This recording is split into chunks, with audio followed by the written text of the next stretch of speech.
Begin by simply listening. Slow down. See just how peaceful today can be. Thanks so much for swinging by.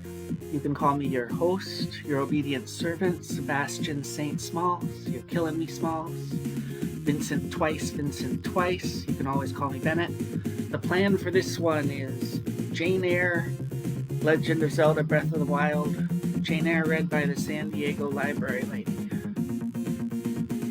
Wish us luck.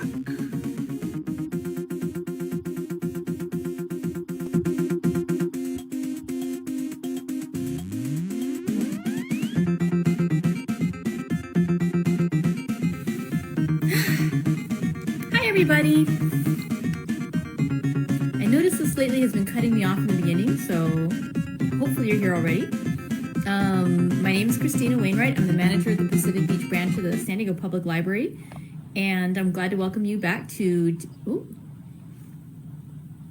This thing has been cutting off in the beginning, so maybe it is just starting. All right, let's try that again. Hi, my name is Christina. I'm the manager at the Pacific Beach branch of the San Diego Public Library. I'm glad to welcome you to day 11 of Tea with Jane Eyre. We're getting ready to read chapter 14 of Jane Eyre by Charlotte Bronte. Hi. And let's see. Today's tea is not steeped as much as it should be because I was sitting here and I forgot to brew the water or boil the water. So it's only mildly steeped. We'll see how it is. It is a caffeinated tea today. It's a mint leaf or a mint flavor of coca tea. So it's made out of coca leaves. Oh, it does have a good little color to it. So it's like a nice bright yellow. Trying to get it in front of something so you can actually see the color properly. But yeah, it has a little bit of a mint scent to it. But it's yeah. The coca tea, I think it's a lighter flavor than a green tea. It's definitely not a black tea. It's a very mild flavor, and the mint is just a subtle little overlay on it. So this is a mint flavored coca tea. All right, so let's see. Where we are in our book, let's see, chapter 13 is where we were yesterday. In that one, Jane Eyre is now the governess at Thornfield Hall, and she'd been talking about how she was feeling a bit bored, even though she's glad to be there instead of, in the bad situation she'd been in earlier. And when she began, she was with her family, the Reeds, and then she was over at Lowood Institution. So now at Thornfield Hall, she is working as a governess for Adele Varenne, a young girl who was raised in France, is now in England. But still, Jane Eyre was not quite satisfied. She felt like it was a little boring. And then she met a traveler on the road who fell, sprained his ankle, and then later on found out that same traveler was Mr. Rochester, the owner and master of Thornfield Hall. And so in the last chapter, Mr. Rochester called Jane and Adele and Mrs. Fairfax, the housekeeper, to come in and to amuse him, to speak with him. And he sort of grilled her a bit about who she is and what her ability is as a pianist, as an artist, and just a little bit about who she is. And so she finds him a bit odd, but interesting. And so that's where we left off in chapter 13. And so now let's go ahead and continue with chapter 14 of Jane Eyre by Charlotte Bronte. Okay. For several subsequent days, I saw little of Mr. Rochester. In the mornings, he seemed much engaged with business, and in the afternoon, gentlemen from Millcote or the neighborhood called, and sometimes stayed to dine with him. When his sprain was well enough to admit of horse exercise, he rode out a good deal, probably to return these visits, as he generally did not come back until late at night. During this interval, even Adele was seldom sent for to his presence, and all my acquaintance with him was confined to an occasional rencounter in the hall, or the stairs, or in the gallery, when he would sometimes pass me haughtily and coldly, just acknowledging my presence by a distant nod or a cool glance, and sometimes bow and smile with gentle man-like affability. His changes of mood did not offend me, because I saw that I had nothing to do with their alteration. The ebb and flow depended on causes quite disconnected with me. One day, he had had company to dinner and had sent for my portfolio, in order, doubtless, to exhibit its contents. The gentleman went away early to attend a public meeting at Millcote, as Mrs. Fairfax informed me. But the night being wet and inclement, Mr. Rochester did not accompany them. Soon after they were gone, he rung the bell. A message came that I and Adele were to go downstairs. I brushed Adele's hair and made her neat, and having ascertained that I was myself in my usual Quaker trim, where there was nothing to retouch, all being too close and plain, braided locks included, to admit of disarrangement, we descended. Adele wondering whether the petit coffre, little chest, was at length come, for owing to some mistake, its arrival had hitherto been delayed. She was gratified. There it stood, a little carton on the table. When we entered the dining room, she appeared to know it by instinct. Ma boîte, ma boîte. My box, she exclaimed, running toward it.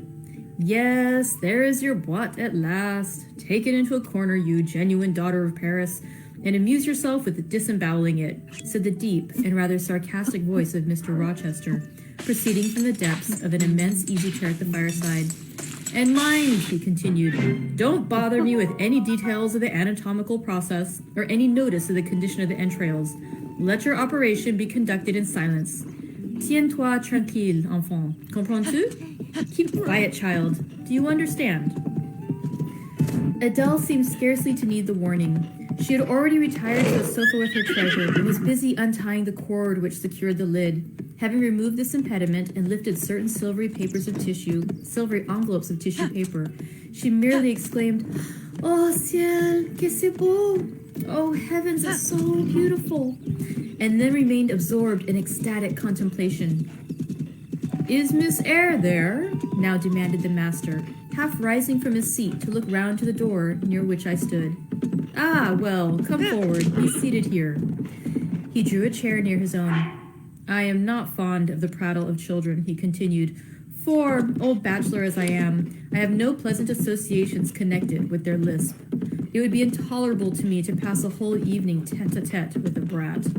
Don't draw that chair further off, Miss Eyre. Sit down exactly where I placed it, if you please, that is. Confound these civilities. I continually forget them.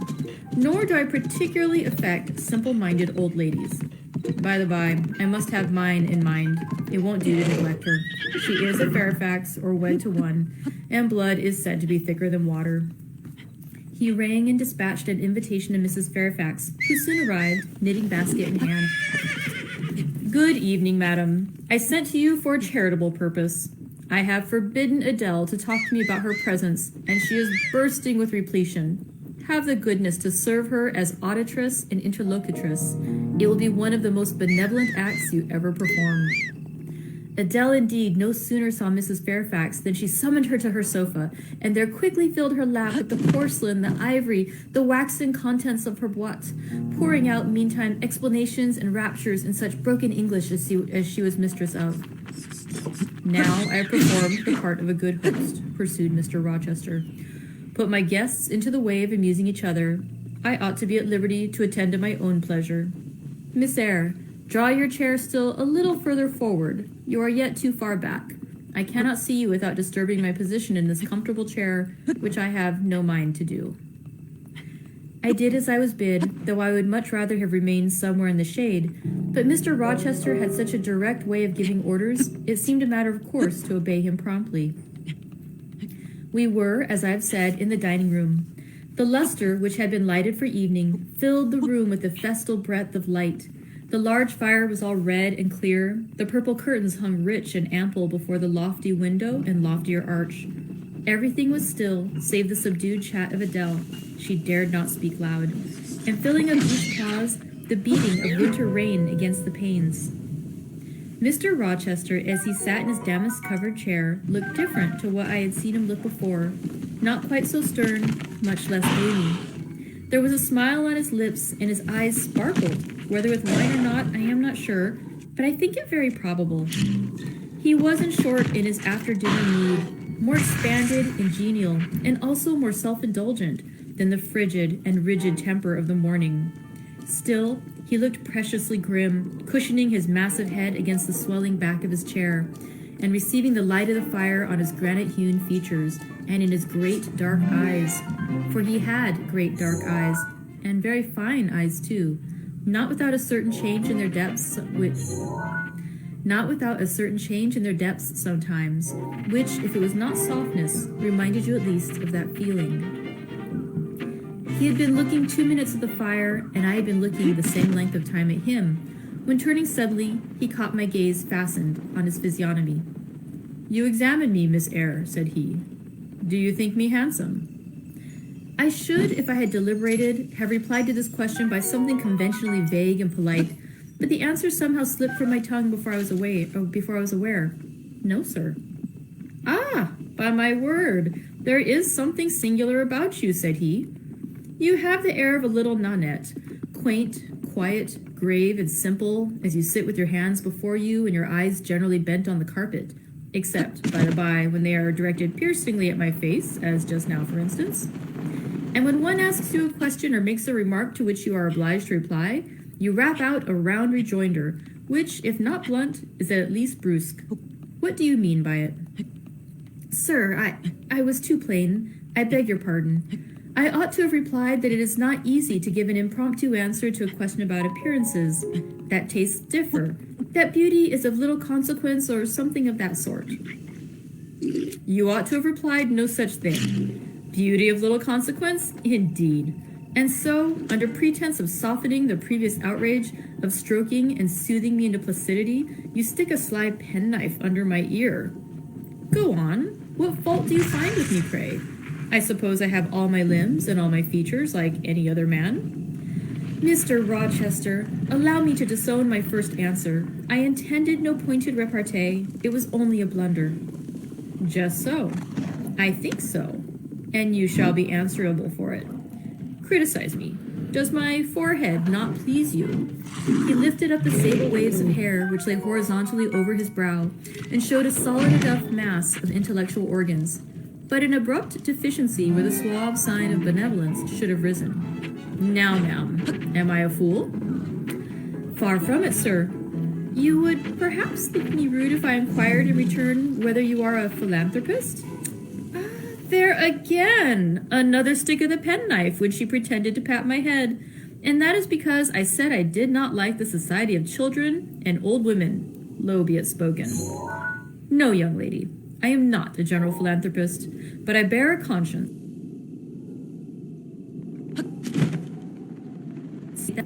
and which, fortunately for him, were sufficiently conspicuous, giving indeed a marked breadth to the upper part of his head. And besides, I once had a kind of rude tenderness of heart. When I was as old as you, I was a feeling enough fellow, partial to the unfledged, unfostered, and unlucky. But fortune has knocked me about since. She has even kneaded me with her knuckles, and now I flatter myself I am hard and tough as an India rubber ball, pervious, though, through a chink or two still, and with one sentient point in the middle of the lump. Yes, does that leave hope for me? Hope of what, sir? Of my final retransformation from India rubber back to flesh? Decidedly, he has had too much wine, I thought, and I did not know what answer to make to his queer question. How could I tell whether he was capable of being retransformed? You look very puzzled, Miss Eyre, and though you are not pretty any more than I am handsome, yet a puzzled air becomes you, because it is convenient, besides it is convenient, for it keeps those searching eyes of yours away from my physiognomy, and busies them with the worsted flowers of the rug. So, puzzle on. Young lady, I am disposed to be gregarious and communicative tonight. With this announcement, he rose from his chair and stood, leaning his arm on the marble mantelpiece. In that attitude his shape was seen plainly, as well as his face, his unusual breadth of chest, disproportionate almost to his length of limb. I am sure most people would have thought him an ugly man, yet there was so much unconscious pride in his port, so much ease in his demeanor, such a look of complete indifference to his own external appearance, so haughty a reliance on the power of other qualities, intrinsic or adventitious, to atone for the lack of mere personal attractiveness, that in looking at him one inevitably shared the indifference, and even, in a blind and perfect sense, put faith in that confidence. I am disposed to be gregarious and communicative tonight, he repeated, and that is why I sent for you. The fire and the chandelier were not sufficient company for me, nor would Pilate have been, for none of these can talk. Adele is a degree better, but still far below the mark. Mrs. Fairfax, ditto. You, I am persuaded, can suit me if you will. You puzzled me the first evening I invited you down here. I have almost forgotten you since, other ideas having driven yours from my head. But tonight I am resolved to be at ease, to dismiss what importunes and recall what pleases. It would please me now to draw you out, to learn more of you. Therefore, speak. Instead of speaking, I smiled, and not a very complacent or submissive smile either. Speak, he urged. What about, sir? Whatever you like. I leave both the choice of subject and the matter of treating it entirely to yourself. Accordingly, I sat and said nothing. If he expects me to talk for the mere sake of talking and showing off, he will find he has addressed himself to the wrong person, I thought. You are dumb, Miss Eyre. I was dumb still. He bent his head a little toward me, and with a single hasty glance, seemed to dive into my eyes. Stubborn, he said, and annoyed. Ah, it is consistent. I put my request in an absurd, almost insolent form. Miss Eyre, I beg your pardon. The fact is, once for all, I don't wish to treat you like an inferior. That is, correcting himself, I claim only such superiority as much result from 20 years' difference in age and a century's advance in experience. This is legitimate. Je tiens, and I insist on it, as Adele would say, and it is by virtue of this superiority, and this alone, that I desire you to have the goodness to talk to me a little now, and divert my thoughts, which are galled with dwelling on one point, cankering as a rusty nail. He had deigned an explanation, almost an apology. I did not feel insensible to his condescension, and would not seem so. I am willing to amuse you if I can, sir. Quite willing. But I cannot introduce a topic, because how do I know what will interest you? Ask me questions, and I will do my best to answer them. Then, in the first place, do you agree with me that I have a right to be a little masterful, abrupt, perhaps exacting sometimes, on the grounds I stated? Namely, that I am old enough to be your father, and that I have battled through a varied experience with many men of many nations, and roamed over half the globe, while you have lived quietly with one set of people in one house. Do as you please, sir. That is no answer, or rather, it is a very irritating, because a very evasive one. Reply clearly. I don't think, sir, you have a right to command me merely because you are older than I, or because you have seen more of the world than I have. Your claim to superiority depends on the use you have made of your time and experience.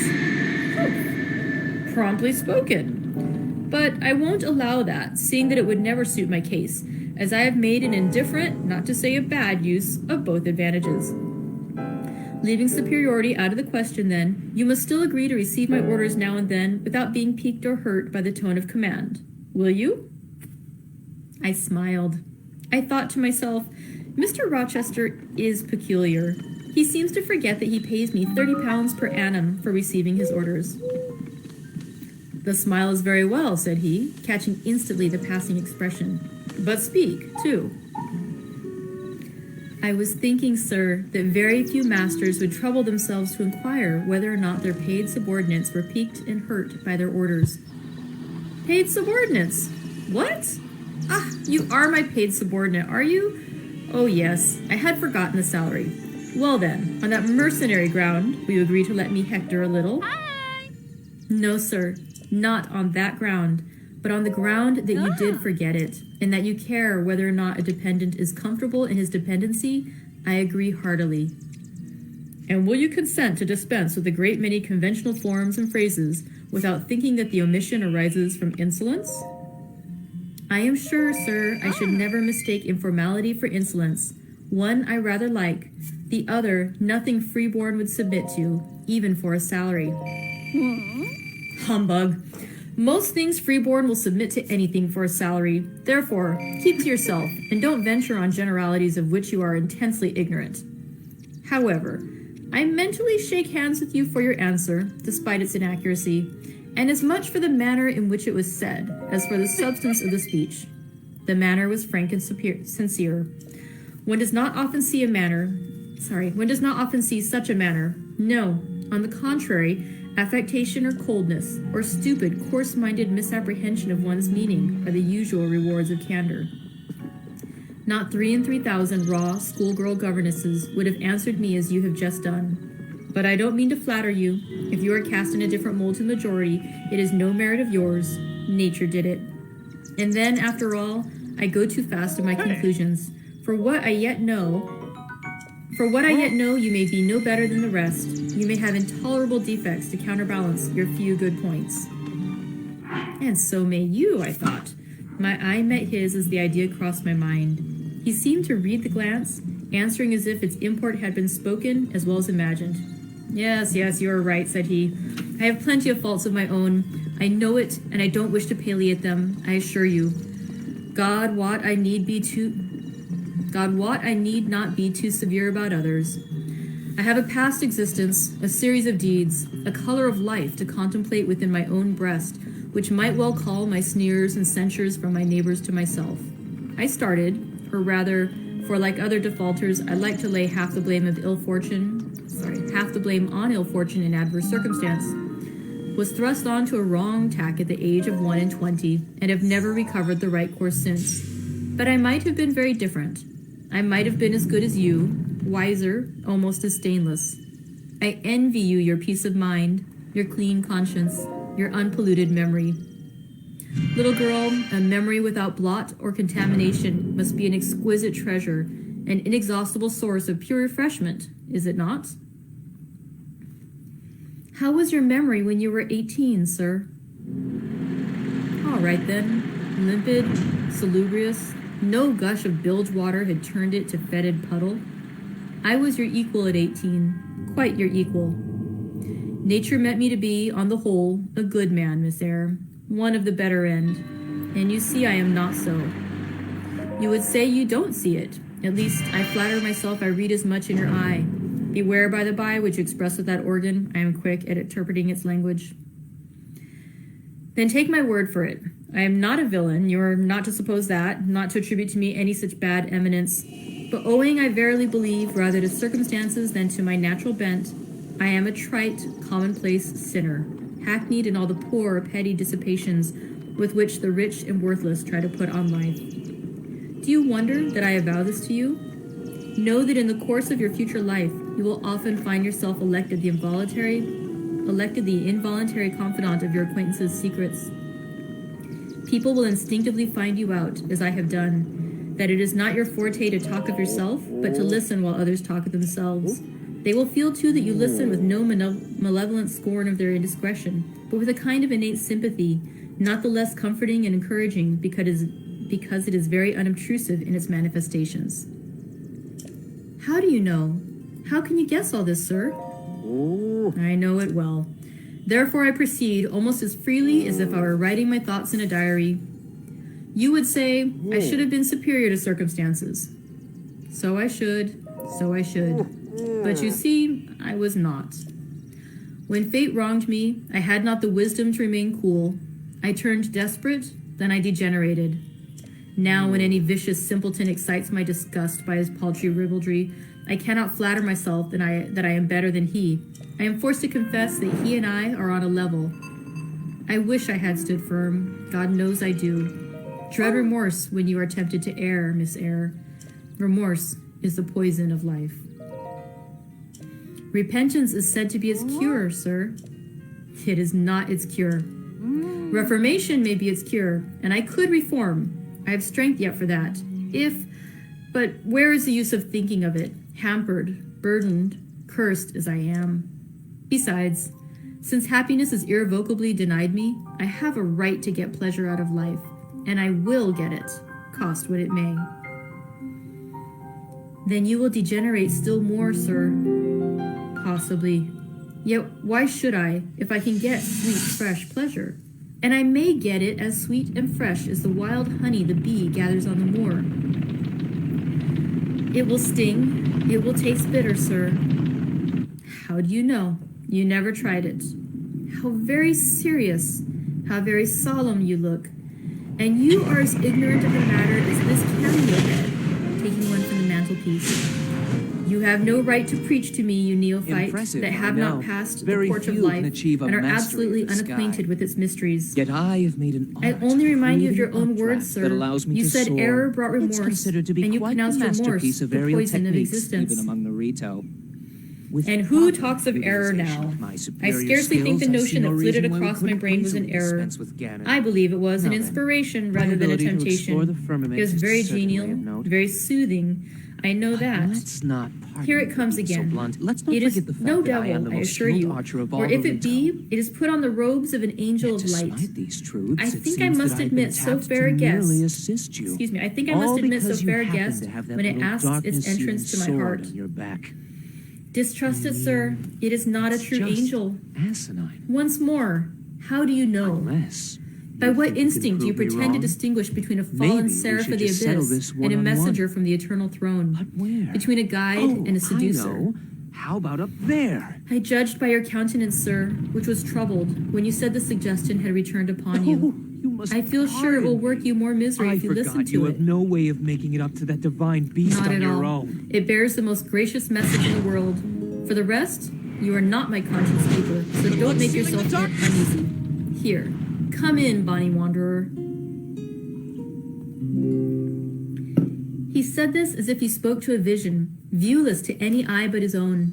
Then folding his arms, which he had half extended, on his chest, he seemed to enclose in their embrace the invisible being. Now, he continued, again addressing me, I have received the pilgrim, a disguised deity as I verily believe. Already it has done me good.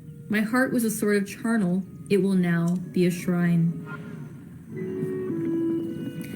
To speak truth, sir, I don't understand you at all. I cannot keep up the conversation because it has got out of my depth. Only one thing I know. You said you were not as good as you should like to be, and that you regretted your own imperfection. One thing I can comprehend. You intimated that to have a sullied memory was a perpetual bane. It seems to me that if you tried hard, you would in time find it possible to become what you yourself would approve, and that if from this day you began with resolution to correct your thoughts and actions, you would in a few years have laid up a new and stainless store of recollections to which you might revert with pleasure. Justly thought, rightly said, Miss Eyre, and at this moment I am paving hell with energy. Sir? I am laying down good intentions, which I believe durable as flint. Certainly my associates in pursuits shall be other than they have been. And better? And better.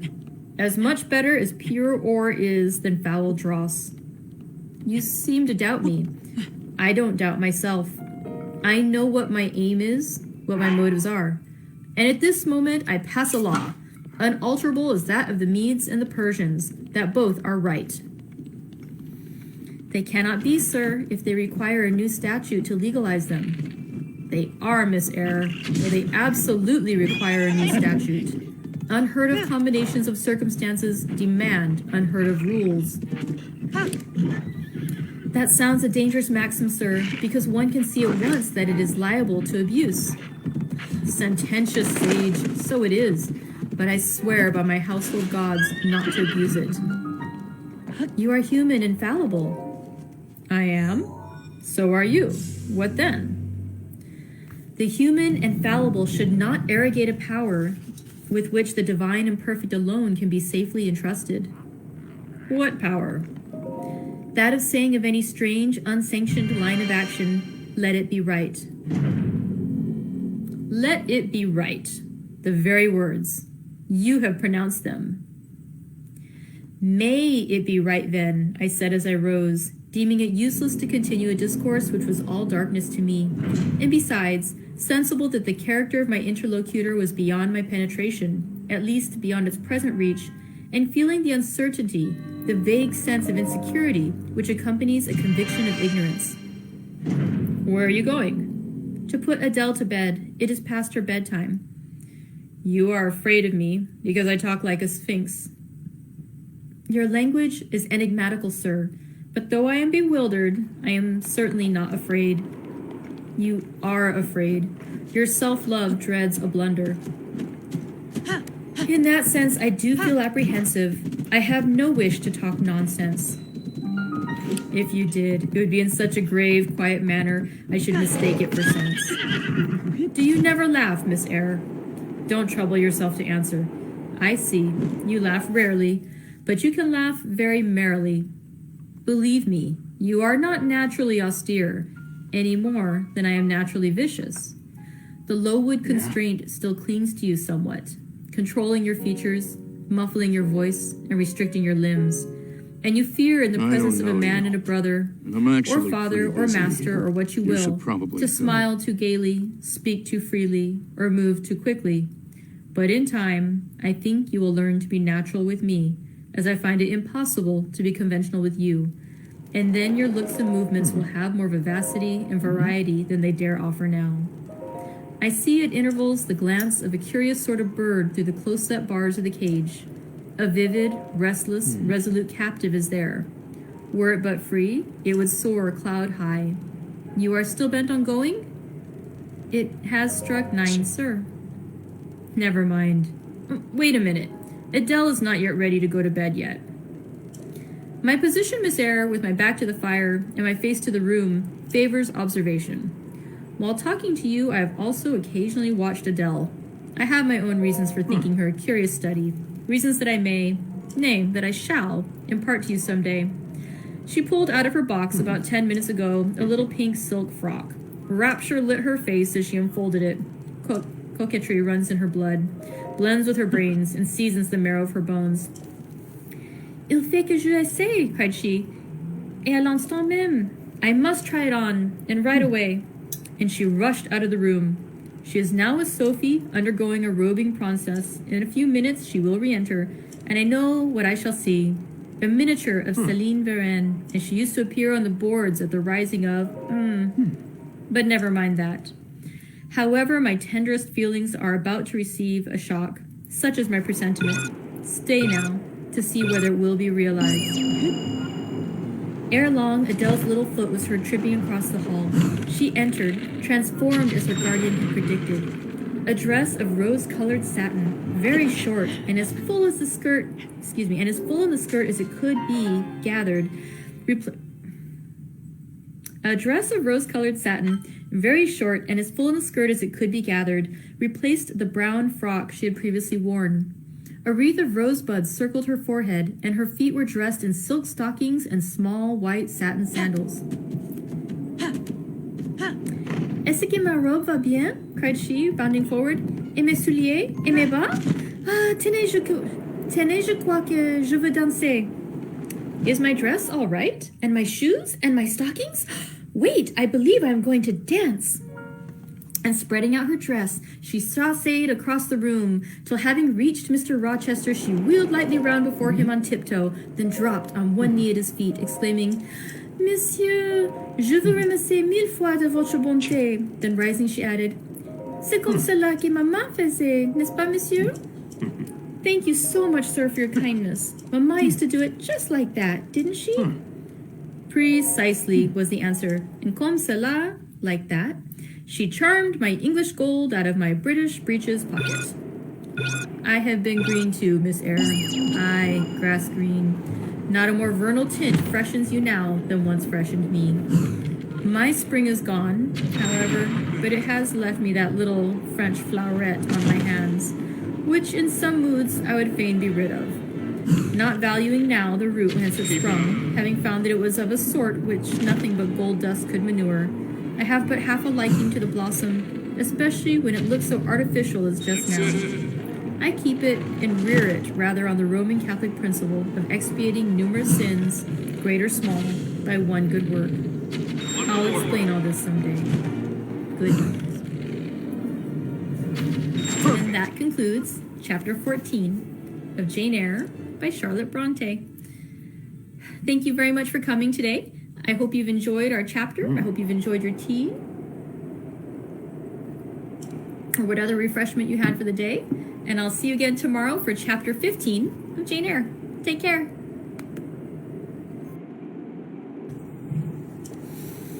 Hi, everybody. Welcome back. I'm Christina Wainwright, the manager at the Pacific Beach branch of the San Diego Public Library. And today, with Tea with Jane Eyre, we are about to reach chapter 15 already of Jane Eyre by Charlotte Bronte. It's pretty exciting. Let's see. Because it is an exciting chapter, I decided to brew up a tea that I've been holding on to for a little while. I've never tried this one before. It's a loose leaf chocolate mint tea that was a gift to me from one of my neighbors in the tea group I'm in.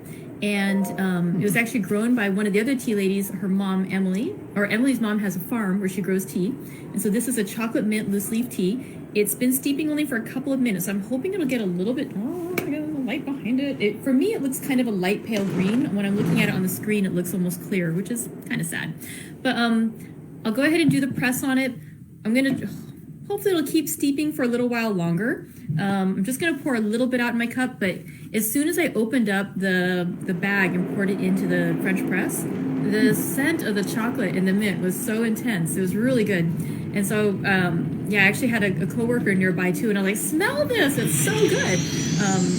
It smells amazing. The mint is so yummy, and the chocolate scent is just there too. It's fabulous. So yeah, chocolatey mint tea.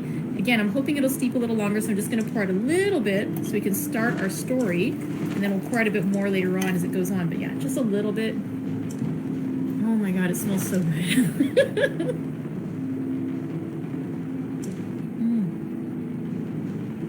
That's really, really nice. Yeah, the mint, I think, is what you get more of the scent, but then to that little chocolate at the end, just in your mouth, it's delicious. Okay, so here we are back to Jane Eyre by Charlotte Bronte, where we left off yesterday with chapter 14. We had, Mr. Rochester is the owner and the master of Thornfield Hall, where Jane Eyre is now employed as a governess. He invited her, he invited her in to join him for tea, and he met with her, and he talked to her a little bit about his past, about how he had done some things that he regretted. He felt that he was not as good of a person, as clean of a conscience as she has. Oh, sorry, I had a question about the tea. I will find out if Emily's mom sells her tea, and if so, I can post it on there for you. But yeah. Oh, and Earl Grey, always good. I love that. By the way, for anyone else who loves Earl Grey, do you guys ever try crushing the cardamom pods and putting that in the Earl Grey tea with some little milk to like make your own chai? That was a way a friend of mine taught me how to make it. Really good. Let's see. Lost my train of thoughts. I got all excited about tea.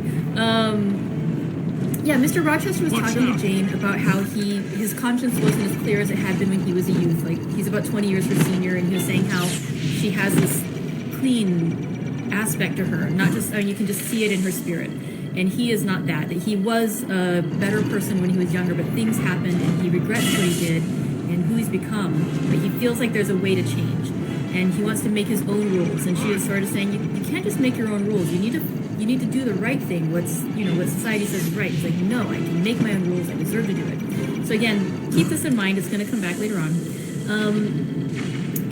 There was a really nice bit of dialogue in there too, just reinforcing how these characters look in your mind, not just physically how they look, but how they're going to act, and it just says so much about who they are going forward. That scene where Mr. Rochester says to her, "You examined me, Miss Eyre, do you think me handsome?" And if I thought about it, she's like, I maybe would have said something better, more conventional, more vague and polite, but no. Before she was aware of it, she just says, "No, sir."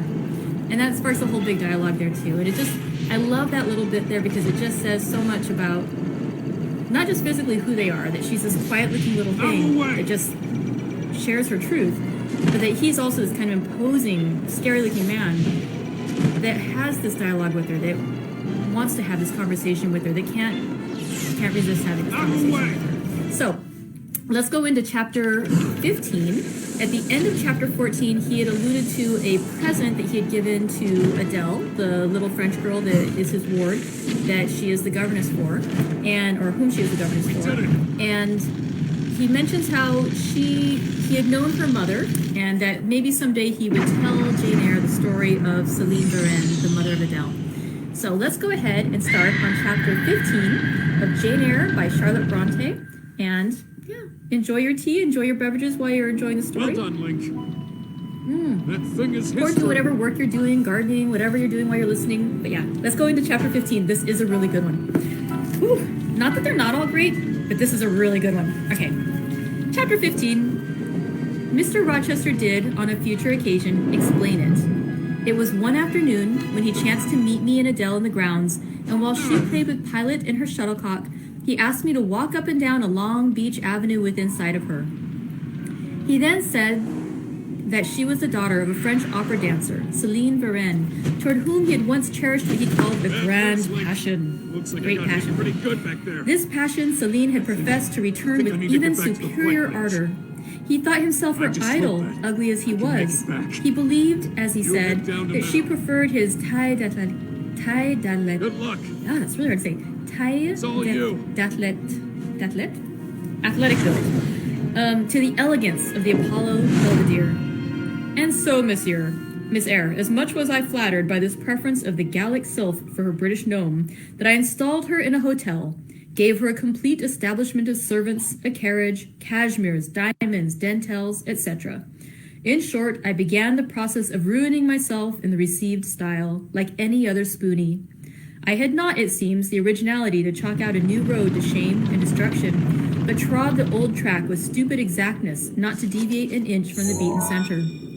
I had, as I deserved to have, the fate of all other spoonies. Happening to call one evening when Céline did not expect me, I found her out. But it was a warm night, and I was tired with strolling through Paris, so I sat down in her boudoir, happy to breathe the air consecrated so lately by her presence. No, I exaggerate. I never thought there was any consecrating virtue about her. It was rather a sort of pastille perfume she had left, a scent of musk and amber than an odor of sanctity. I was just beginning to stifle with the fumes of conservatory flowers and sprinkled essences when I bethought myself to open the window and step out onto the balcony. It was moonlight and gaslight besides, and very still and serene. The balcony was furnished with a chair or two. I sat down, took out a cigar. I will take one now, if you will excuse me. Here ensued a pause, filled up by the producing and lighting of a cigar. Having placed it to his lips and breathed a trail of Havana incense on the freezing and sunless air, he went on. I liked bonbons too in those days, Miss Eyre, and I was croquante. Overlooking the barbarism. Croquante. Which I guess means munching. Okay. And he says it's unclear whether the barbarism refers to the use of French as the participle with English was, or the combination of eating chocolates and smoking tobacco. Okay. There's a long note for that. It's like, I was croquante. Chocolate confit and smoking alternately, watching meantime the equipages that rolled along the fashionable street toward the neighboring opera house, when, in an elegant close carriage, drawn by a beautiful pair of English horses, and distinctly seen in the brilliant city night, I recognized the voiture I had given Céline. Carriage. She was returning. Of course, my heart thumped with impatience against the iron rails I leaned upon. The carriage stopped, as I had expected, at the hotel door. My flame, that is the very word for an opera inamorata, alighted. Though muffled in a cloak, an unnecessary encumbrance by the by on so warm a June evening, I knew her instantly by her little foot, seen peeping from the skirt of her dress as she skipped from the carriage step. Bending over the balcony, I was about to murmur, Mon ange, my angel, in a tone, of course, which should be audible to the ear of love alone, when a figure jumped from the carriage after her, cloaked also, but that was a spurred heel which had rung on the pavement, and that was a hatted head which now passed under the arched porte-cochere gate of the hotel. You never felt jealousy, did you, Miss Eyre? Of course not. I need not ask you, because you never felt love. You have both sentiments yet to experience. Your soul sleeps. The shock is yet to be given which shall waken it. You think all existence lapses in as quiet a flow as that in which your youth has hitherto slid away. Floating on with closed eyes and muffled ears, you neither see the rocks bristling not far off in the bed of the flood, nor hear the breakers boil at their base. But I tell you, and you may mark my words, you will come some day to a craggy pass of the channel, where a whole of life's stream will be broken up into whirl and tumult, foam and noise. Either you will be dashed to atoms on crag points, or lifted up and borne on by some master wave into a calmer current, as I am now. I like this day. I like that sky of steel. I like the sternness and stillness of the world under this frost. I like Thornfield, its antiquity, its retirement, its old crow trees and thorn trees, its gray facade and lines of dark windows reflecting that metal welkin. And yet, how long have I abhorred the very thought of it, shunned it like a great plague house? How I do still abhor... He ground his teeth and was silent. He arrested his step and struck his boot against the hard ground. Some hated thought seemed to have him in its grip and to hold him so tightly that he could not advance. We were ascending the avenue when he thus paused. The hall was before us. Lifting his eyes to its battlements, he cast over them a glare such as I never saw before or since. Pain, shame, ire, impatience, disgust, detestation seemed momentarily to hold a quivering conflict in the large pupil dilating under his ebon eyebrow. Wild was the wrestle which should be paramount, but another feeling rose and triumphed, something hard and cynical, self-willed and resolute. It settled his passion and petrified his countenance. He went on. During the moment I was silent, Miss Eyre, I was arranging a point with my destiny. She stood there, by that beech trunk, a hag like one of those who appeared to Macbeth on the heath of Forres. You like Thornfield, she said, lifting her finger, and then she wrote in the air a memento, which ran in lurid hieroglyphics all along the house front, between the upper and lower rows of windows. Like it if you can, like it if you dare. I will like it, said I dare like it. And, he subjoined moodily, I will keep my word. I will break obstacles to happiness, to goodness. Yes, goodness. I wish to be a better man than I have been, than I am. As Job's Leviathan broke the spear, the dart, and the habergeon, hindrances which count others as iron and brass, I will esteem but straw and rotten wood. Adele here ran before him with her shuttlecock. Away, he cried harshly. Keep at a distance, child, or go into Sophie. Continuing then to pursue his walk in silence, I ventured to recall him to the point whence he had abruptly diverged. Did you leave the balcony, sir? I asked, when Mademoiselle Varenne entered. I almost expected a rebuff for this hardly well-timed question, but on the contrary, waking out of his scowling abstraction, he turned his eyes toward me, and the shade seemed to clear off his brow. Oh, I had forgotten Celine. Well, to resume. When I saw my charmer thus come in accompanied by a cavalier, I seemed to hear a hiss, and the green snake of jealousy, rising on undulating coils from the moonlit balcony, glided within my waistcoat and ate its way in 2 minutes to my heart's core. Strange, he exclaimed, suddenly starting again from the point. Strange that I should choose you for the confidant of all this, young lady. Passing strange that you should listen to me quietly, as if it were the most usual thing in the world for a man like me to tell stories of his opera mistresses to a quaint, inexperienced girl like you. But the last singularity explains the first, as I intimated once before. You, with your gravity, considerateness, and caution, were made to be the recipient of secrets. Besides, I know what sort of a mind I have placed in communication with my own. I know it is one not liable to take infection. It is a peculiar mind. It is a unique one. Happily, I do not mean to harm it, but if I did, it would not take harm from me. The more you and I converse, the better, for while I cannot blight you, you may refresh me. After this digression, he proceeded. I remained in the balcony. They will come to her boudoir, no doubt, thought I. Let me prepare an ambush. So putting my hand in through the open window, I drew the curtain over it, leaving only an opening through which I could take observations. Then I closed the casement, all but a chink just wide enough to furnish an outlet to lovers' whispered vows. Then I stole back to my chair, and as I resumed it, the pair came in. My eye was quickly at the aperture. Celine's chambermaid entered, lighted a lamp, left it on the table, and withdrew. The couple were thus revealed to me clearly. Both There are removed their 4 cloaks, terminals remaining. and there was the Still a ways Varennes, to go. shining in satin and jewels, my gifts, of course.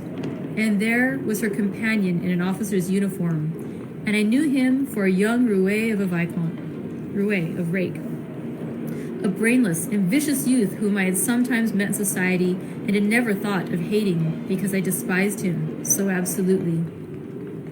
On recognizing him, the fang of the snake, jealousy, was instantly broken, because at the same moment my love for Celine sank under an extinguisher. A woman who could betray me for such a rival was not worth contending for. She deserved only scorn, less, however, than I, who had been her dupe. They began to talk. Their conversation eased me completely. Frivolous, mercenary, heartless, and senseless, it was rather calculated to weary than enrage a listener. A card of mine lay on the table. This being perceived, brought my name under discussion. Neither of them possessed energy or wit to belabor me soundly, but they insulted me as coarsely as they could in their little way, especially Celine, who even waxed rather brilliant on my personal defects. Deformities, she termed them. Now, it had been her custom to launch out into fervent admiration of what she called my beauté mâle, masculine beauty, wherein she differed diametrically from you, who told me point blank at the second interview that you did not think me handsome. The contrast struck me at the time, and Adele here came running up again. Monsieur, John has just been to say that your agent has called and wishes to see you. Ah, in that case I must abridge. Opening the window, I walked in upon them, liberated Celine from my protection, gave her notice to vacate her hotel, offered her a purse for immediate exigencies, disregarded screams, hysterics, prayers, protestations, convulsions, made an appointment with the Vicomte for a meeting at the Bois de Boulogne. Next morning, I had the pleasure of encountering him, left a bullet in one of his poor, etiolated arms, feeble as the wing of a chicken in the pip, and then thought I had done with the whole crew. But unluckily, the Varennes, 6 months before, had given me this fillette, little girl, Adele, who she affirmed was my daughter, and perhaps she may be, though I see no proofs of such grim paternity written in her countenance. Pilot is more like me than she. Some years after I had broken with the mother, she abandoned her child and ran away to Italy with the musician or singer. I acknowledged no natural claim on Adele's part to be supported by me, nor do I now acknowledge any, for I am not her father. But hearing that she was quite destitute, I even took the poor thing out of the slime and mud of Paris and transplanted it here, to grow up clean in the wholesome soil of an English country garden. Mrs. Fairfax found you to train it, but now that you know that it is the illegitimate offspring of a French opera girl, you will perhaps think differently of your post and protege. You'll be coming to me someday with notice that you have found another place, that you beg me to look out for new governess, etc., eh? No, Adele is not answerable for either her mother's faults or yours. I have a regard for her, and now that I know she is, in a sense, parentless, forsaken by her mother, and disowned by you, sir, I shall cling closer to her than before.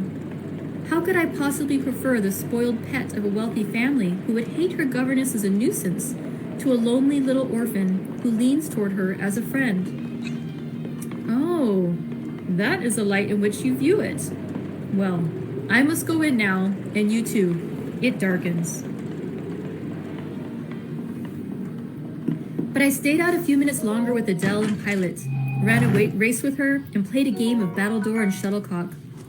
When we went in and I had removed her bonnet and coat, I took her on my knee, kept her there an hour, allowing her to prattle as she liked, not rebuking even some little freedoms and trivialities in which she was apt to stray when much noticed, and which betrayed in her a superficiality of character, inherited probably from her mother, hardly congenial to an English mind. Still, she had her merits, and I was disposed to appreciate all that was good in her to the utmost. I sought in her countenance and features a likeness to Mr. Rochester, but found none. No trait, no turn of expression announced relationship. It was a pity. If she could have but proven to resemble him, he would have thought more of her. It was not till after I had withdrawn to my own chamber for the night that I steadily reviewed the tale Mr. Rochester had told me.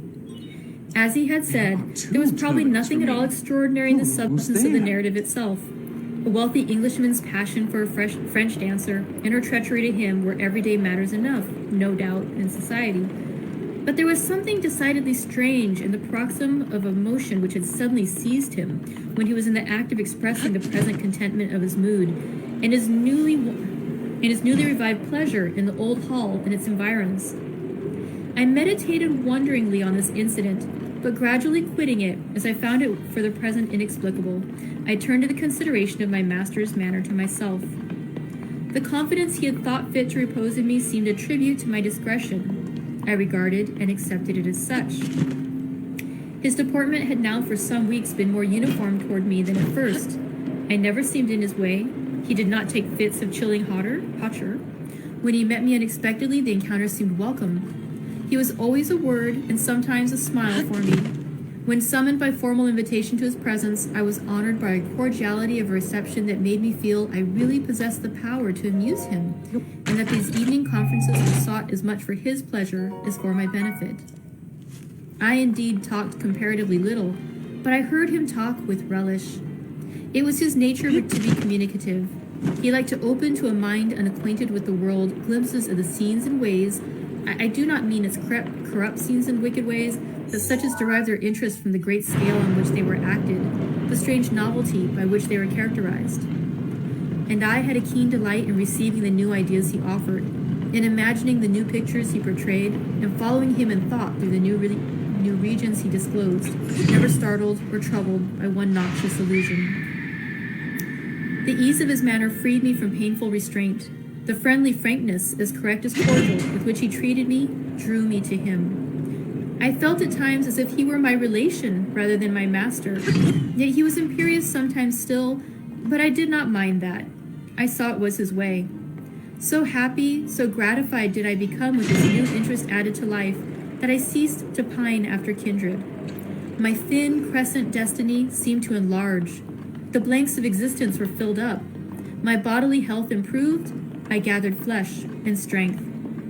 And was Mr. Rochester now ugly in my eyes? No, reader. Gratitude and many associations, all pleasurable and genial, made his face the object I best liked to see. His presence in a room was more cheering than the brightest fire, yet I had not forgotten his faults. Indeed, I could not, for he brought them frequently before me. He was proud, sardonic, harsh to inferiority of every description. In my secret soul, I knew that his great kindness to me was balanced by unjust severity to others. He was moody, too, unaccountably so.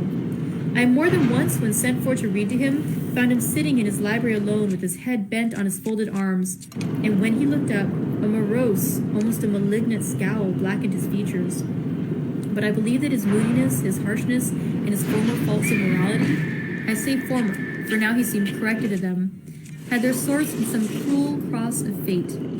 I believed he was naturally a man of better tendencies, higher principles, and purer tastes than such as circumstances had developed, education instilled, or destiny encouraged. I thought there were excellent materials in him, though, for the present. I thought there were excellent materials in him, though. For the present, they hung together somewhat spoiled and tangled. I cannot deny that I grieved for his grief, whatever that was, and would have given much to assuage it. Though I had now extinguished my candle and was laid down in bed, I could not sleep, for thinking of his look when he paused in the avenue and told how his destiny had risen up before him and dared him to be happy at Thornfield. Why not? I asked myself. What alienates him from the house? Will he leave it again soon? Mrs. Fairfax said he seldom stayed here longer than a fortnight at a time, and he has now been resident 8 weeks. If he does go, the change will be doleful. Suppose he should be absent, spring, summer, and autumn, how joyless sunshine and fine days will seem. I hardly know whether I'd slept or not after this musing. At any rate, I started wide awake on hearing a vague murmur, peculiar and lugubrious, which sounded, I thought, just above me. I wished I had kept my candle burning. The night was drearily dark. My spirits were depressed. I rose and sat up in bed, listening. The sound was hushed. I tried again to sleep, but my heart beat anxiously. My inward tranquility was broken. The clock far down in the hall struck 2. Just then it seemed my chamber door was touched, as if fingers had swept the panels and groping away across the dark gallery outside. I said, "Who is there?" Nothing answered. I was chilled with fear. All at once I remembered that it might be Pilot, who, when the kitchen door chanced to be left open, not infrequently found his way up to the threshold of Mr. Rochester's chamber. I had seen him lying there myself in the mornings. The idea calmed me somewhat. I laid down. Silence composes the nerves, and as an unbroken hush now reigned again through the whole house, I began to feel the return of slumber. But it was not fated that I should sleep that night. A dream had scarcely approached my ear when it fled, affrighted, scared by a marrow-freezing incident enough. There was Just a demonic one terminal laugh, remaining. low, suppressed, Oh, no. and deep, muttered as it seemed at the very keyhole of my chamber door. The head of my bed was near the door, and I thought at first the goblin laughter stood at my bedside, or rather crouched by my pillow. But I rose, looked around, and could see nothing. While as I still gazed, the unnatural sound was reiterated, and I knew it came from behind the panels. My first impulse was to rise and fasten the bolt. My next, again, to cry out, "Who is there?" Something gurgled and moaned. Ere long, steps retreated up the gallery toward the third-story staircase.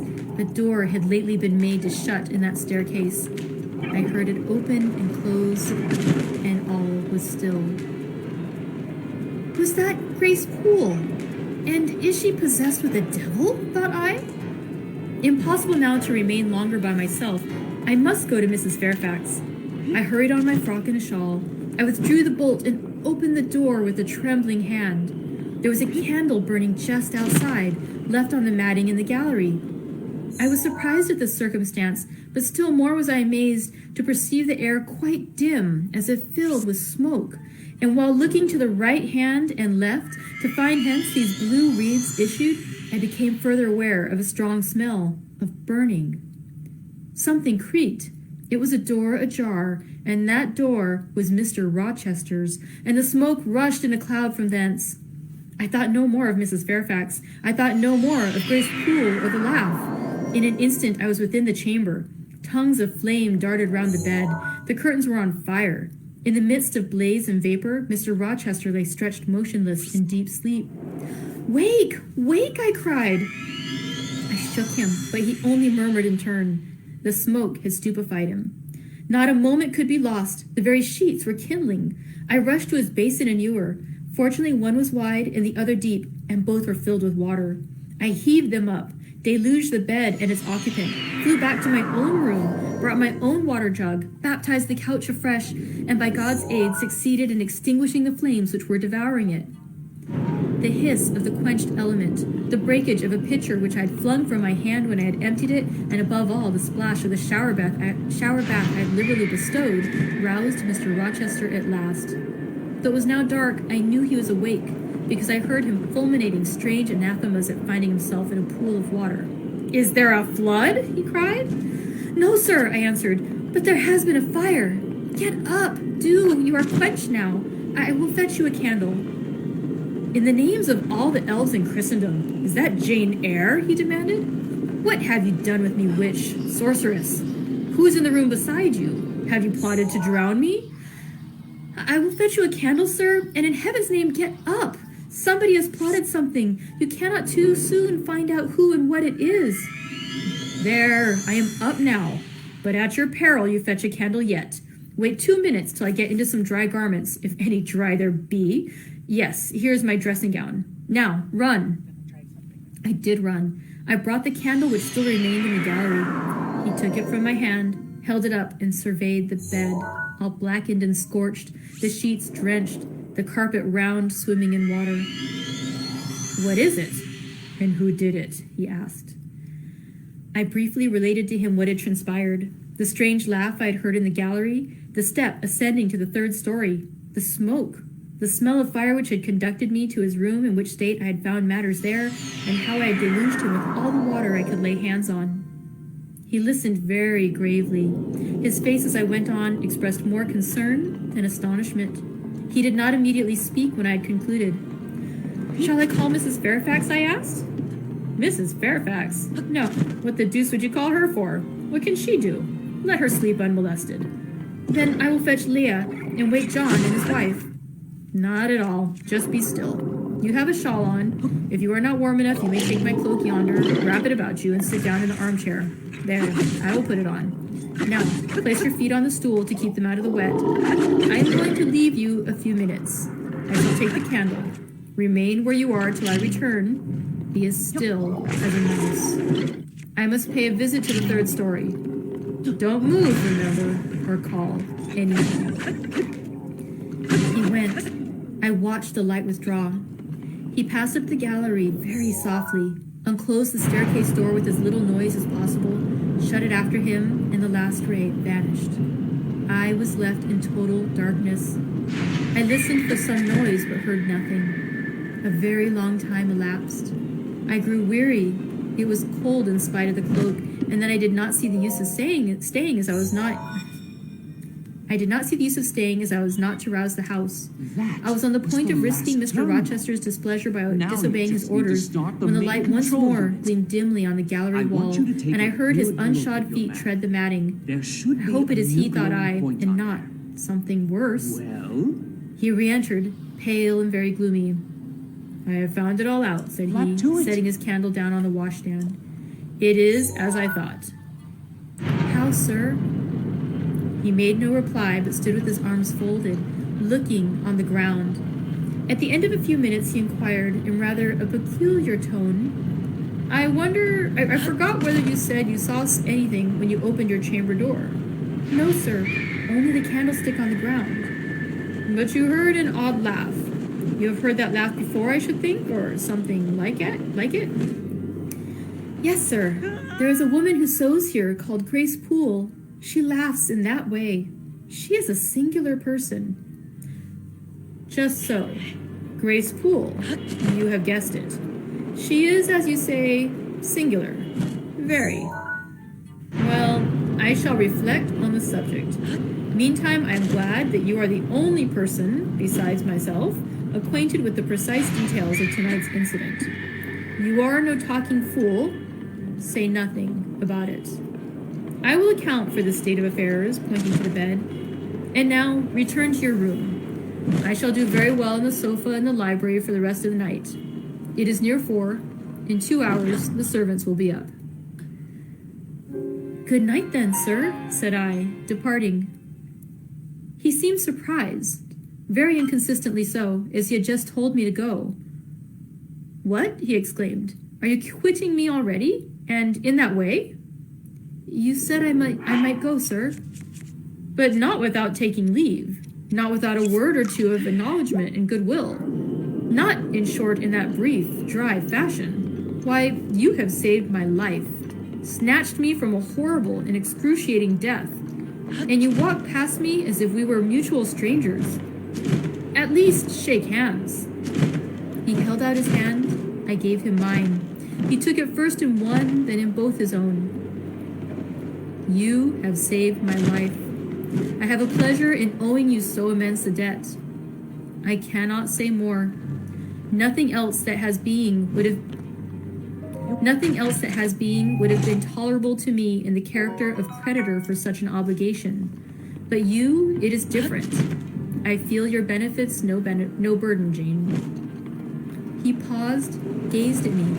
Words almost visible trembled on his lips, but his voice was checked. Good night again, sir. There is no debt, benefit, burden, obligation in the case. I knew, he continued, you would do me good in some way, at some time. I saw it in your eyes when I first beheld you. Their expression and smile did not...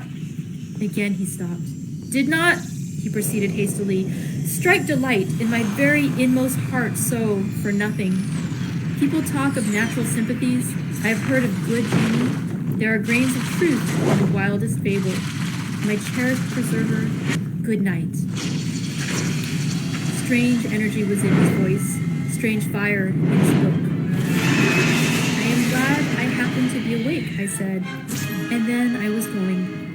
Good luck. That You thing is will one of go. Ganon's own, and it I plays am dirty. cold, sir. It defeated me Cold? 100 years ago. Yes, and standing in Because a I was winging pool. it. Go then, Jane. Go. I'm actually saying this. But he still retained You my must hand, avenge and I me, could Link. not free it. I bethought myself of an expedient. I Zane is think I dead hear on. Mrs. Watch yourself. Fairfax move, sir, said I. Well, leave me. He relaxed his fingers, and I was gone. I regained my couch, but never thought of sleep. Till morning dawned, I was tossed on a buoyant but unquiet sea, where billows of trouble rolled under surges of joy. I thought sometimes I saw beyond its wild waters a shore, sweet as the hills of Beulah, and now and then a freshening gale, awakened by hope, bore my spirit triumphantly toward the bourne. But I could not reach it even in fancy. A counteracting breeze blew off land and continually drove me back.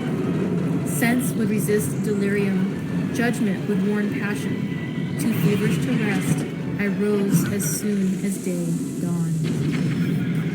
And that concludes chapter 15. What's going on the third floor of Thornfield Hall? What's the mystery? Why is the moon burning down? It's so exciting. Okay, so thank you very much for joining us for chapter 15. I'll see you tomorrow, I hope, for chapter 16. Take care.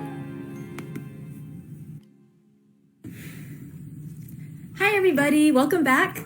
I'm Christina Wainwright, the manager at the Pacific Beach branch of the San Diego Public Library, and I'm glad you joined us for Tea with Jane Eyre.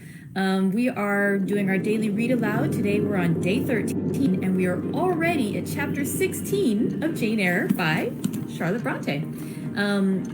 Let's see, we are also engaged in a little bit of a journey of different teas, and so I decided I'd share with you today's tea.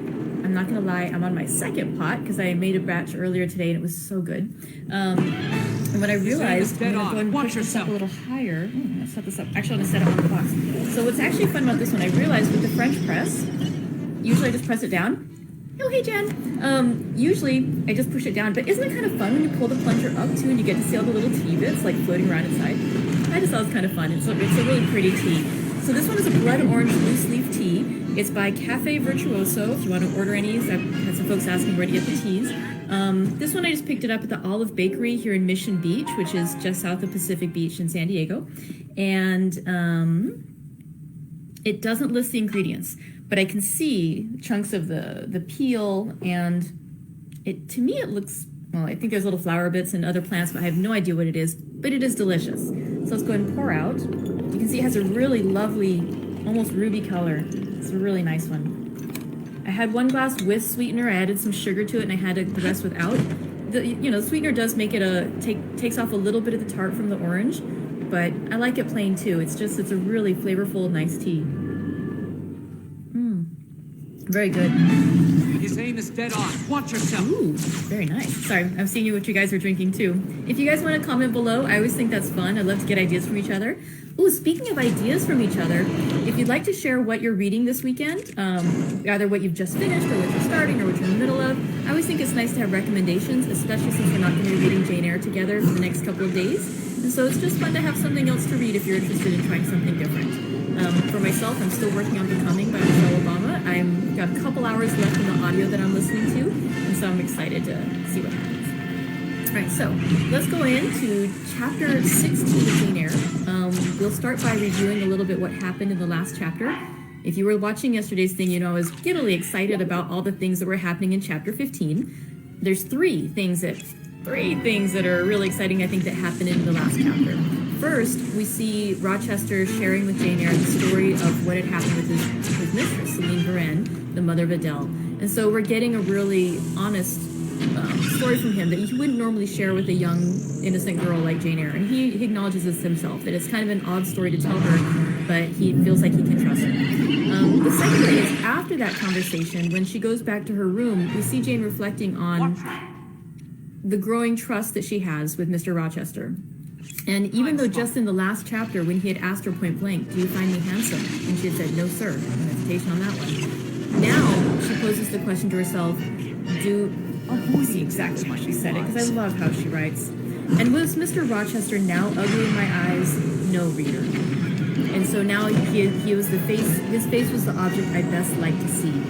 So we see that their relationship is changing, how they're relating to each other, how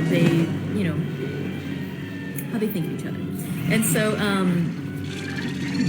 the last thing that happens in that chapter, and this is again kind of working towards that idea of how Jane Eyre is sometimes seen as a Gothic novel, is that we see a really strange incident happen where she hears a mysterious laugh outside her room that night. And then she goes outside into the corridor and she sees smoke filling the corridor. And she follows the source of the smoke and she sees a room with the door ajar. And it's Mr. Rochester's room and he's lying in a burning bed and what's going on? And so there's like a mystery of something that's going on, something that's not quite right. And he implies it might be related to Grace Poole, the mysterious woman who does the sewing upstairs, but there's something strange going on in Thornfield Hall. And so again, we've got this story that has a lot of elements to it. We've got the coming age story about Jane Eyre, this young woman. We've got the story about different social classes going on. And we've got this weird Gothic mystery story. So there's some supernatural elements to it. We saw it first in the Red Room when she was worried that she would see the ghost of her uncle, Mr. Reed. And now there's somebody or something setting fires in Thornfield Hall. So let's go ahead into chapter 16 and find out what's going to happen next to Jane Eyre by Charlotte Bronte. Chapter 16. Oh, and don't forget, because there will be some tea in this one, if you feel like drinking whenever they say tea. Kind of fun. Especially when you have a really good one. All right, so let's see. Chapter 16. I both wished and feared to see Mr. Rochester on the day which followed this sleepless night.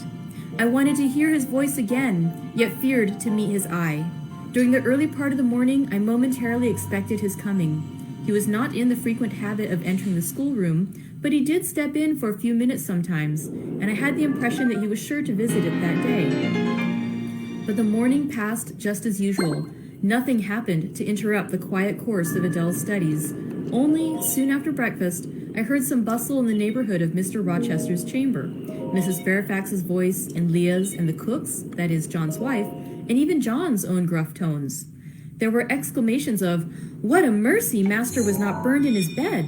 It is always dangerous to keep a candle lit at night. How providential that he had presence of mind to think of the water jug! I wonder he waked nobody. It is to be hoped he will not take cold with sleeping on the library sofa," etc. To much confabulation succeeded a sound of scrubbing and setting to rights, and when I passed the room and going downstairs to dinner, I saw through the open door that all was again restored to complete order. Only the bed was stripped of its hangings. I suppose I should Leah thank stood you up now in the that my window spirit seat, is rubbing free. the panes of This glass dimmed with returns Meadow smoke. back to its rightful I was about to owner. address her, for I wished to know what account had been given Don't of the blame affair. yourself just But for on doing your advancing, job. I saw a second I person do in the suppose chamber, you've proven your a value woman as a sitting on a warrior. chair by the bedside A warrior and sewing worthy rings of to my new unique curtains. ability. The That sacred woman skill was that I no have taught other Rivali's than Grace Gale. Poole. There she sat, staid and taciturn looking, as usual, in her brown stuff gown, her check apron, white handkerchief, and cap. She was intent on her work, in which her whole thoughts seemed absorbed. On her hard forehead and in her commonplace features was nothing either of the paleness or desperation one would have It's now expected to time to see move marking on the and start countenance making of a woman preparations who had for Meadow attempted Strike murder, Armageddon. and whose intended victim had But followed her only last if you night to people her still need lair, my help in and, your as I fight inside believed, Hyrule charged Castle. her with the crime she Feel wished free to to thank perpetrate. me now. I was amazed, confounded. She looked up while I still gazed at her. Never mind. No just start, no increase or failure of color betrayed Your job is emotion, far from consciousness of finished, you guilt, know. or fear of detection. She said, "Good morning, miss," in her usual phlegmatic and brief manner, and taking up another ring and more tape, The went on with her princess sewing. has been waiting in I will put her to some test, thought I. Such absolute impenetrability is past comprehension. "Good morning, Grace," I said. "Has anything happened here? I thought I heard the servants all talking together a while ago." "Only master had been reading in his bed last night. He fell asleep with his candle lit, and the curtains got on fire. But fortunately, he awoke before the bedclothes or the woodwork caught, and contrived to quench the flame with the water in the ewer." "A strange affair," I said in a low voice. Then looking at her fixedly, "Did Mr. Rochester wake nobody? Did no one hear him move?" She again raised her eyes to me, and this time there was something of consciousness in their expression. She seemed to examine me warily. Then she answered, "The servants sleep so far off. You know, miss, they would not be likely to hear. Miss Fairfax's room and yours are the nearest to master's, but Mrs. Fairfax said she heard nothing. When people get elderly, they often sleep heavy. She paused and then added with a sort of assumed indifference, but still in a marked and significant tone, "But you are young, miss, and I should say a light sleeper. Perhaps You'll you have may a have precise heard a speed noise?" on Ganon from this vantage point. "I did," when the said time I, is right, dropping my voice, give him so that everything Leia, who was you've still got. polishing the panes, could not hear me. And Now at we first wait I for thought it was perfect Pilot, moment. but Pilot cannot laugh, and I am Meadow, certain I heard a you've been laugh artfully and a patient strange for the last one. 100 years. She took a Doubt new you'll needleful suffer of a thread, bit over a waxed few it more carefully, moments. threaded her needle with a steady hand, and then observed with perfect composure, "It is hardly likely Master would laugh, I should think, miss, After when he all was in these such years, danger. I simply must You admit must the have been truth. dreaming." Even without the power. "I was not dreaming," I Link said made with his some way to warmth, this divine for her beast brazen coolness and provoked accomplished me. something that even I Again, could she not. looked at me, and with the same Guess I was scrutinizing wrong and about conscious eye. How lucky he would be. "Have you told Master that you heard a I laugh?" hope that she luck inquired. holds out, Link. "I have not had the opportunity of speaking to him this morning." "You did not think of opening your door and looking out into the gallery?" she further asked. She appeared to be cross-questioning me, attempting to draw from me information unawares. The idea struck me that if she discovered I knew or suspected her guilt, she would be playing off some of her malignant pranks on me. I thought it advisable to be on my guard. "On the contrary," said I bolted my door. "Then you are not in the habit of bolting your door every night before you get into bed?" Fiend, she wants to know my habits that she may lay her plans accordingly. Indignation again prevailed over prudence. I replied sharply, "Hitherto I have often omitted to fasten the bolt. I did not think it necessary. I was not aware any danger or annoyance was to be dreaded at Thornfield Hall. But in future," and I laid marked stress on the words, "I shall take good care to make all secure before I venture to lie down." "It will be wise so to do," was her answer. "This neighborhood is as quiet as any I know, and I never heard of the hall being attempted by robbers since it was a house, though there are hundreds of pounds worth of plate in the plate closet, as is well known. And you see, for such a large house, there are very few servants, because Master has never lived here much, and when he does come, being a bachelor, he needs little waiting on. But I always think it best to err on the safe side. The door is soon fastened, and it is as well to have a drawn bolt between one and any mischief that may be about. A deal of people, miss, are for trusting all to Providence, but I say Providence will not dispense with the means, though he often blesses them when they are used discreetly." And here she closed her harangue, a long one for her, and uttered with the demureness of a Quakeress. I still stood absolutely dumbfounded at what appeared to me her miraculous self-possession and most inscrutable hypocrisy when the cook entered. "Mrs. Poole," said she, addressing Grace, "the servants' dinner will soon be ready. Will you come down?" "No, just put my pint of porter and a bit of pudding on a tray, and I'll carry it upstairs." "And you'll have some meat?" "Just a morsel, and a taste of cheese, that's all." "And the sago?" "Never mind it at present. I shall be coming down before tea time. I'll make it myself."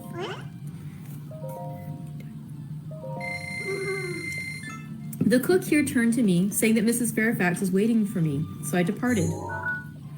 I hardly heard Mrs. Fairfax's account of the curtain conflagration during dinner.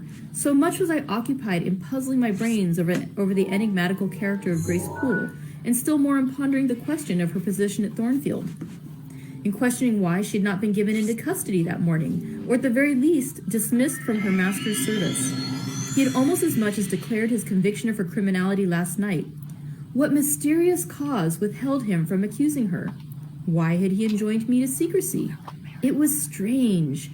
A bold, vindictive, and haughty gentleman seemed somehow in the power of one of the meanest of his dependents, so much in her power that even when she lifted her hand against his life, he dared not openly charge her with the attempt, much less punish her for it. Had Grace been young and handsome, I should have been tempted to think that tenderer feelings than prudence or fear influenced Mr. Rochester in her behalf. But hard-favored and matronly as she was, the idea could not be admitted. Yet, I reflected, she has been young once. Her youth would be contemporary with her master's. Mrs. Fairfax told me once she had lived here many years. I don't think she could ever have been pretty, But for aught I know, she may possess originality and strength of character to compensate for the want of personal advantages. Mr. Rochester is an amateur of the decided and eccentric. Grace is eccentric, at least. What if a former caprice, a freak very possible to a nature so sudden and headstrong as his, has delivered him into her power, and she now exercises over his actions a secret influence, the result of his own indiscretion, which he cannot shake off and dare not disregard. But having reached this point of conjecture, Mrs. Poole's square, flat figure and uncomely, dry, even coarse face recurred so distinctly in my mind's eye that I thought, no, impossible. My supposition cannot be correct. Yet, suggested the secret voice which talks to us in our own hearts, you are not beautiful either, and perhaps Mr. Rochester approves you. At any rate, you have often felt as if he did, and last night, remember his words, remember his look, remember his voice. I well remembered all. Language, glance, and tone seemed at the moment vividly renewed. I was now in the schoolroom. Adele was drawing. I bent over her and directed her pencil. She looked up with a sort of start. Qu'avez-vous, mademoiselle? Said she. Vos doigts tremblent comme le feuille, et vos joues sont rouges, mais rouges comme des cerises. What's the matter? Your hands tremble like a leaf, and your cheeks are red as cherries. I am hot, Adele, with stooping. She went on sketching. I went on thinking. I hastened to drive from my mind the hateful notion I had been conceiving respecting Grace Poole. It disgusted me. I compared myself with her and found we were different. Bessie Levin had said I was quite a lady, and she spoke truth. I was a lady, and now I looked much better than I did when Bessie saw me. I had more color and more flesh, more life, more vivacity, because I had brighter hopes and keener enjoyments. Evening approaches, said I, as I looked toward the window. I have never heard Mr. Rochester's voice or step in the house today, but surely I shall see him before night. I feared the meeting in the morning. Now I desire it, because expectation has been so long baffled that it has grown impatient. When dusk actually closed, and when Adele left me to go and play in the nursery with Sophie, I did most keenly desire it. I listened for the bell to ring below. I listened for Leah bringing up a message. I fancied sometimes I heard Mr. Rochester's own tread, and I turned to the door, expecting it to open and admit him. The door remained shut. Darkness only came in through the window. Still, it was not late. He often sent for me at 7 and 8 o'clock, and it was yet but 6. Surely I should not be wholly disappointed tonight, when I had so many things to say to him. I wanted again to introduce the subject of Grace Poole and to hear what he would answer. I wanted to ask him plainly if he really believed it was she who had made last night's hideous attempt, and if so, why he kept her wickedness a secret. It little mattered whether my curiosity irritated him. I knew the pleasure of vexing and soothing him by turns.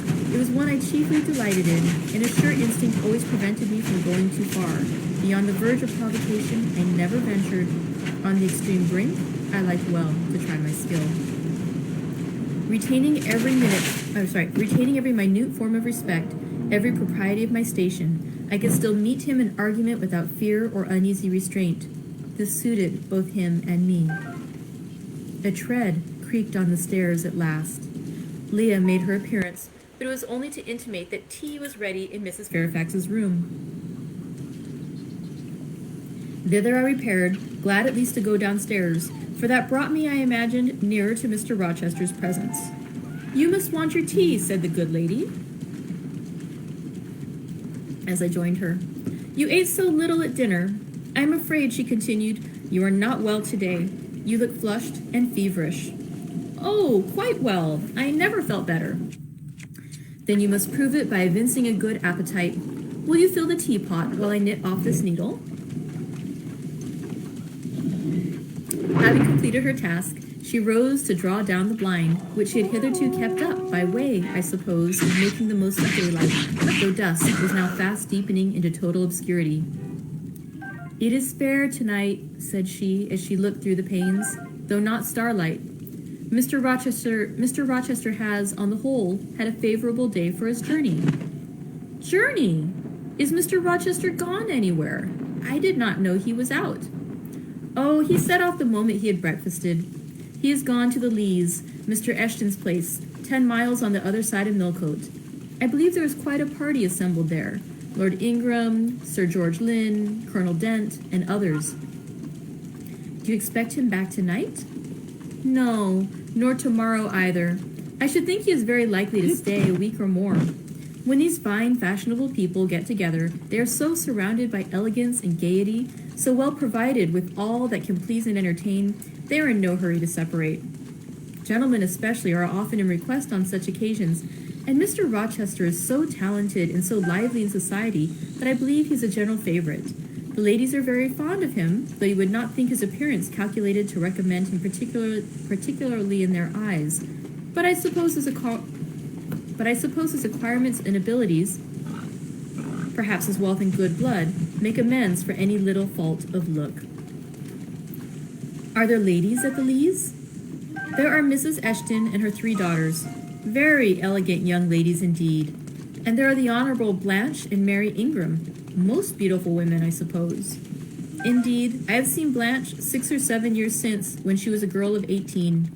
She came here to a Christmas ball and party Mr. Rochester gave. You should have seen the dining room that day, how richly it was decorated, how brilliantly lighted up. I should think there were 50 ladies and gentlemen present, all of the first county families, and Miss Ingram was considered the belle of the evening. You saw her, you say, Mrs. Fairfax. What was she like? Yes, I saw her. The dining room doors were thrown open, and as it was Christmas time, the servants were allowed to assemble in the hall to hear some of the ladies sing and play.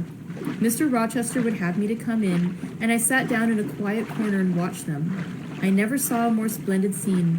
The ladies were magnificently dressed. Most of them, at least most of the younger ones, looked handsome. But Miss Ingram was certainly the queen. And what was she like?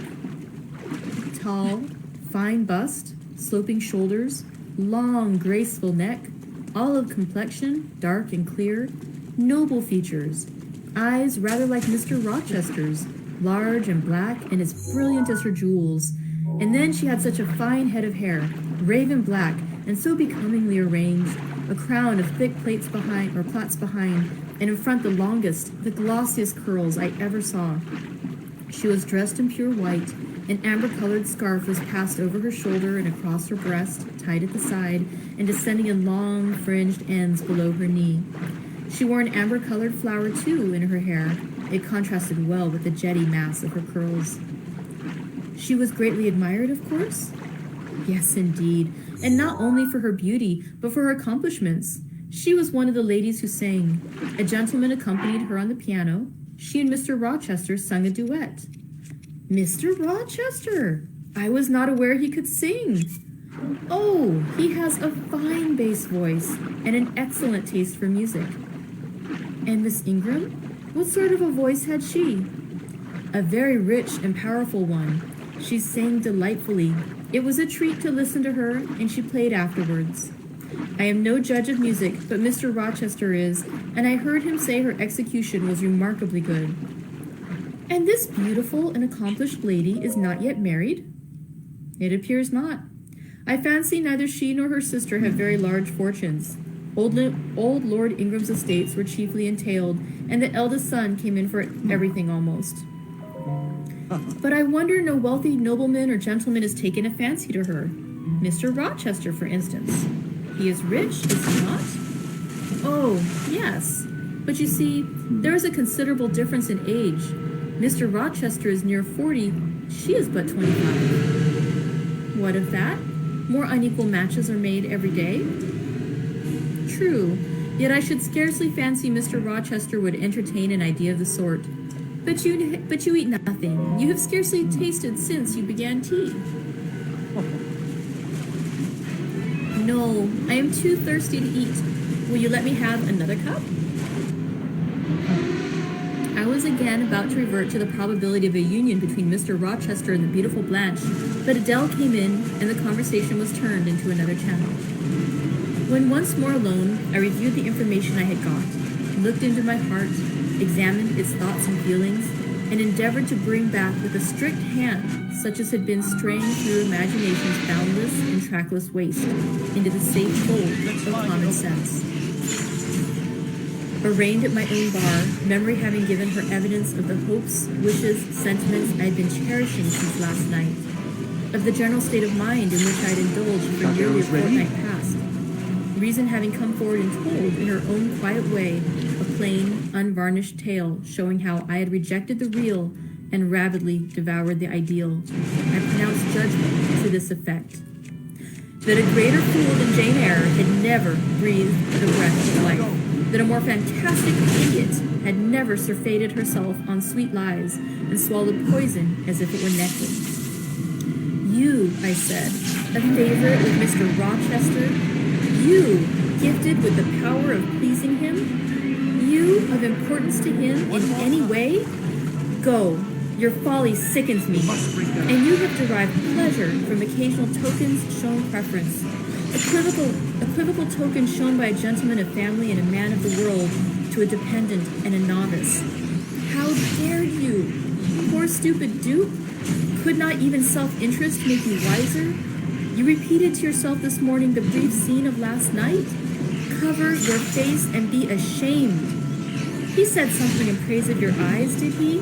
Blind puppy. Open their bleared lids and look on your own accursed senselessness. It does good to no woman to be flattered by her superior who cannot possibly intend to marry her.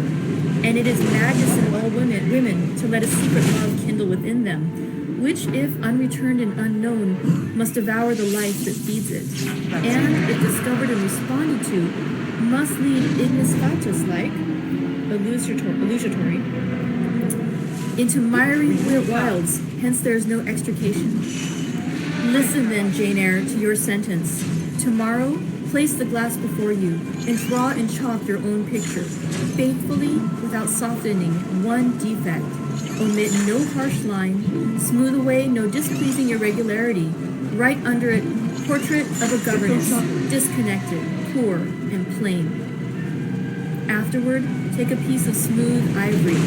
You have one prepared in your drawing box. Take your palette, mix your freshest, finest, clearest tints. Choose your most delicate camel hair pencils. Delineate carefully the loveliest face you can imagine.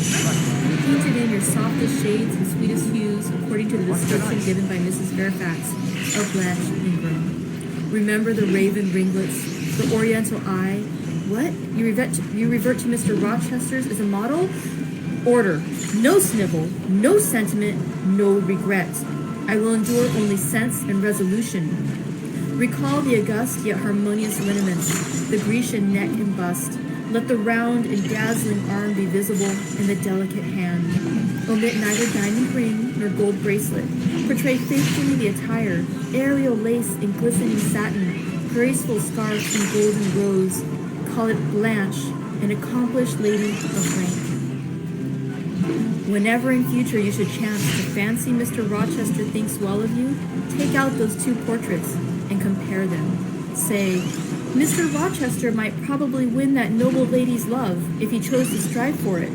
Is it likely he would waste a serious thought on this indigent and insignificant plebeian? I'll do it, I resolved. And having framed this determination, I grew calm and fell asleep. I kept my word. An hour or two sufficed to sketch my own portrait in crayons, and in less than a fortnight I had completed an ivory miniature of an imaginary Blanche Ingram. It looked a lovely face enough, and when compared with the real head in chalk, the contrast was as great as self-control could desire. I derived benefit from the task. It had kept my head and hands employed, and had given force and fixedness to the new impressions I wished to stamp indelibly on my heart. Ere long I had reason to congratulate myself on the course of wholesome discipline to which I had thus forced my feelings to submit.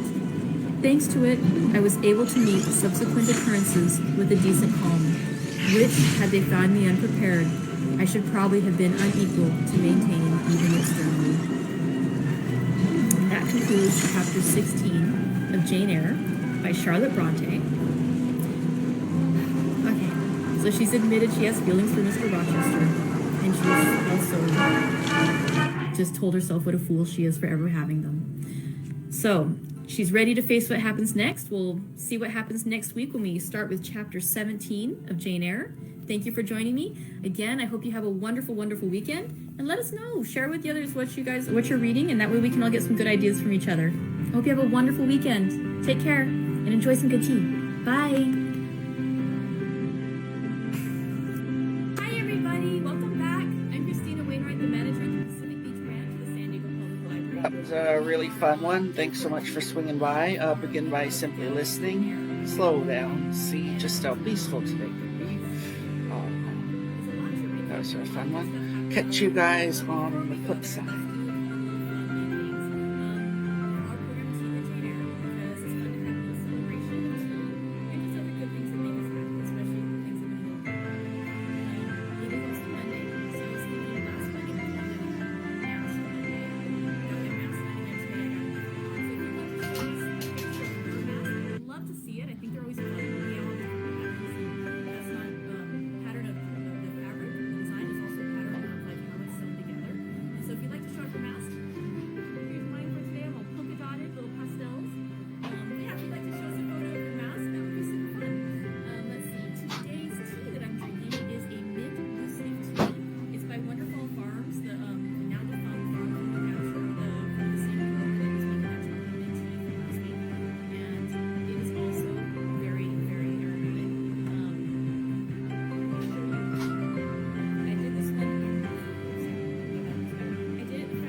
It'd be fun to see what you're drinking and what you're wearing today.